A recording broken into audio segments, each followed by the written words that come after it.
Women after multiple pregnancies, their anatomy is changed. With the enlarged uterus, the skin of the abdomen gets stretched. If the skin quality is poor,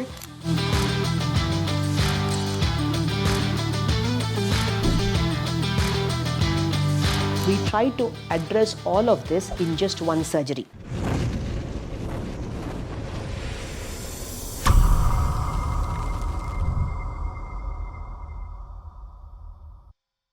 Hello everyone, this is Dr. Jayanti Ravindran, a board-certified plastic surgeon from Tamira Plastic Surgery. So in this episode, I will take you through body contouring or the abdominal contouring procedures for women. So women after multiple pregnancies, their anatomy is changed. With the enlarged uterus, the skin of the abdomen gets stretched. We end up having saggy skin, a protuberant abdomen if you have also added weight during pregnancy, and the abdomen is not like how you were before pregnancy, multiple pregnancies, etc. Now, what you need to understand is that some of these women also develop what is called diastasis recti. So, let me explain.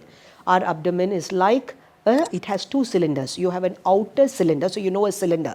Like a gas cylinder, you have a cylinder. So the outer cylinder is made up of skin and subcutaneous fat, that is a fat below your skin, and the inner cylinder is made up of your anterior abdominal wall muscle. Now this muscle in the front is called rectus muscle, and it has other muscles which form the inner cylinder. Now within this inner cylinder you have a pouch called the peritoneum, and inside this peritoneum you have all your major organs, your stomach, intestine, your bladder, uterus, everything.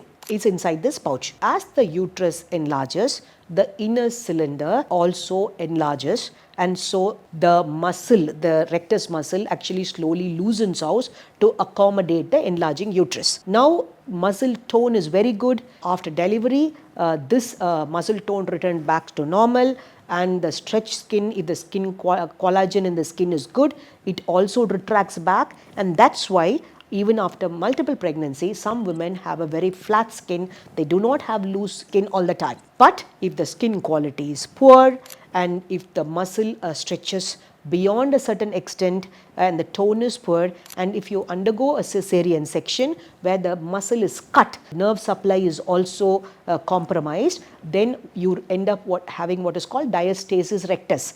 That is, in the inner cylinder, that's actually forming the roof of your inner cylinder, actually moves away from the midline, so it becomes loose. How can you examine this at home? If you lie down flat in your bed, and without flexing both your knees, if you try to raise both your legs, you will see a bulge in the midline. That's how we diagnose diastasis recti. Now with diastasis recti, because our navel is exactly in that midline, that is an area through which the placenta was connected to feed you while you were a baby in your mother's womb. Now that's an area which is normally defect, and now when this rectus muscle move away, that defect becomes enlarged. So this inner pouch below the inner cylinder tries to, with its contents, tries to bulge through that opening. That is what is called umbilical hernia. So how do we diagnose this umbilical hernia? If you put a finger in your navel and try to cough or do any maneuver that will increase your intra-abdominal pressure, you will see as though your finger is being touched by something from inside. That's when you diagnose that you have an umbilical hernia, or you can just get a CT scan done and tell your radiologist to specifically look if there is an umbilical hernia. Now, if you have an umbilical hernia, because this defect can enlarge in future and the contents from the pouch can bulge out, you definitely need to get this repaired.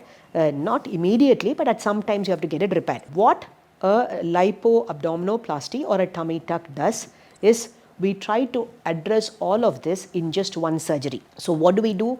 We first do a liposuction where we remove the fat between the outer and inner cylinder. We contour the abdomen. After that, outer cylinder is opened by making an incision, which will be exactly like your cesarean section incision but little longer, which can be concealed in your undergarment. Then the outer cylinder is lifted up, and we then see the inner cylinder. Roof of the inner cylinder is then repaired by bringing the rectus together. And if you have a hernial defect, umbilical hernia, that is also repaired. And if the muscle tone is good, nothing more to be done. The outer cylinder is then put back and then stretched and all the extra skin removed and closed. This is what is the traditional lipo-abdominoplasty is. Suppose the muscle tone is very poor. After we repair the hernia, we feel that in future the muscle can split and you can have other ventral hernias or hernias that come from the anterior roof of your inner cylinder. Then we actually put an onlay mesh on top of this rectus. Why do we do this? I'm sure you've heard of lap hernia repair. Yes, that's a standard procedure, but there earlier days they were putting a mesh inside your inner pouch, and so the mesh is in direct contact with your intestine, stomach, and which in future can cause obstruction, strangulation, etc. Now even lap surgeons have moved to putting the mesh in the preperitoneal space. That is not, you reduce that pouch back through from the defect and you cover the defect through a mesh through laparoscopy. Yes, it's an accepted procedure. So if you want only the hernia to be addressed, then you can resort to the laparoscopy repair. But if you want that extra skin that is bulging, sagging to be removed, then the only best option will be a lipo-abdominoplasty, and then the hernia is repaired at the same time. So if any of you have a protuberant bulgy abdomen after pregnancy and you want to know what are the options that's available for correcting, comment tummy tuck below and we will send you more details. What many women misunderstand or the mistake they commit is that they think looking at various reels and videos that all these non-surgical procedures or minimally invasive procedures will give them a flat abdomen without understanding what is contributing to the bulge. If you resort to, let's say, HIFU or a cool sculpting, which can just lyse a little bit of fat from the subcutaneous, that is plane in the outer cylinder, you're not going to get a flat abdomen. Or if you just do some skin tightening procedures where you have so much of redundant skin, all of these non-surgical skin tightening procedures have their limitation. There's only certain amount of skin tightening that can happen.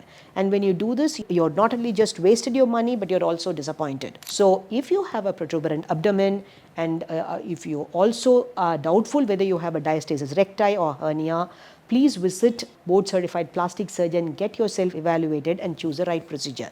This is Dr. Jayanti Ravindran from Tamira Plastic Surgery. Excessive sweating of palms, underarms and soles to a point that it becomes a social embarrassment. Your sweat glands are very hyperactive and they are slightly different.